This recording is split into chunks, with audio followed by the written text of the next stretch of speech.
ang cutter. Ala, tayo naman pwedeng kaya din. Pamututan kaya gamat. O, pwede naman din eh. No? Guys, oh. Wapin eh. Kasi mamaan to eh, mabalahibo, masuksok. Awan eh.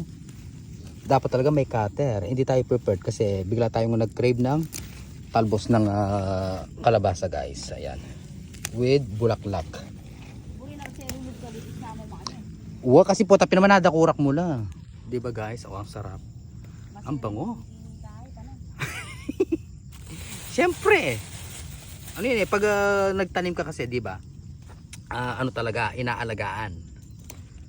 Di ba? May mga proper maintenance. Ayan, dito lang tayo sa gilid-gilid. Di ba? Buko pala. Buko kaya pala ito. Ano? Alina Meragul. Ayan pa, oh, guys. So, may mga bunga na. Kaya nangihinayang silang Special delivery. Kay Ma'am Julie. Oh, meron daw special delivery kay Ma'am Julie. Ayan, oh. Order. Pilan kanyan makanyang tiyang? Tawagin mo nga. Atlo. Ito. O tayo ano lang, pang-ulam lang. Pang-ulam, dahan-dahan tayo kasi baka may tayong maapakan na bunga, sayang. Ini talagang kaya, number 1. Di ba? Kahapon galing tayo. Ay ne mo. Paano? O patya tinuklo ko arin no.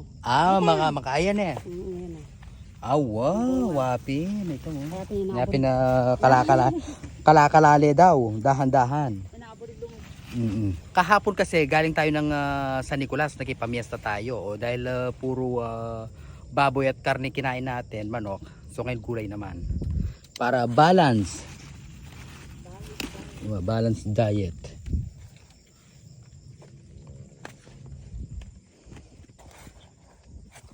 Kaya dahan-dahan tayo. Pore makantini o bulaklak. Pag ganitong oras yata makakain ore bulaklak na eh. Lulukot na lang. Magtikom na lang. Perfect.